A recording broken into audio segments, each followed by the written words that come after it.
Trading account से हमें gross profit मिल गया है, प्रॉफिट एंड लॉस से हमें नेट प्रॉफिट मिल गया है। पर क्या नेट प्रॉफिट से बिजनेस का फाइनल रिजल्ट पता चलता है? नहीं। बिजनेस के पास कितना कैश है, कितना स्टॉक है, बिजनेस को क्या बाहर वाली पार्टी को देना है और बिजनेस के पास क्या क्या है, ये सब हमें पता चलता है बैलेंस शीट से। तो बैलेंस शीट एक ऐसा स्टेटमेंट है जो एक पर्टिकुलर डेट पे बनाया जाता है, जो बिजनेस की फाइनल पोजीशन बताता है कि बिजनेस के पास क्या क्या है और क्या क्या बाहर वाली पार्टी को देना है। इसका फॉर्मेट देख लेते हैं। बैलेंस शीट के अंदर दो साइड होती है।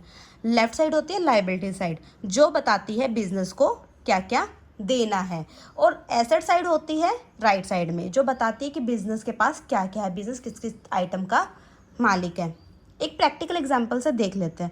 मान लीजिए राहुल की एक मोबाइल की शॉप है जिसके पास आइटम्स हैं cash, capital, creditor, stock, furniture, bank loan और बिल्डिंग।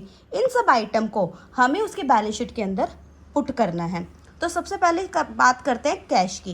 कैश बिजनेस ओन करता है, ये बिजनेस की एसेट होती है, इसलिए जाएगा बिजनेस की एसेट साइड के अंदर। अगला आइटम है कैपिटल। कैपिटल बिजनेस को ओनर को रीपे करना होता है, इसलिए बिजनेस की लायबिलिटी है। नेक्स्ट है क्रेडिटर। क्रेडिटर भी आउटसाइडर है, बाहर की पार्टी है, इसलिए बिजनेस की लायबिलिटी है पे करना। नेक्स्ट है स्टॉक। स्टॉक बिजनेस ओन करता है, बिजनेस की एसेट है ये, इसलिए जाएगा एसेट साइड के अंदर। नेक्स्ट है फर्नीचर। फर्नीचर भी बिजनेस की एसेट है, इसलिए हम इसको पुट करेंगे एसेट साइड के अंदर। नेक्स्ट है बैंक लोन। बैंक लोन भी बिजनेस को रीपे करना होता है, इसलिए बिजनेस की है लायबिलिटी, इसलिए हम इसको लिखेंगे लायबिलिटी साइड में।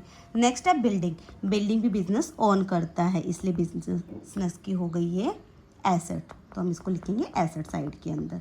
अब आप दोनों साइड का सम करके देखोगे तो चेक करोगे कि दोनों साइड इक्वल है।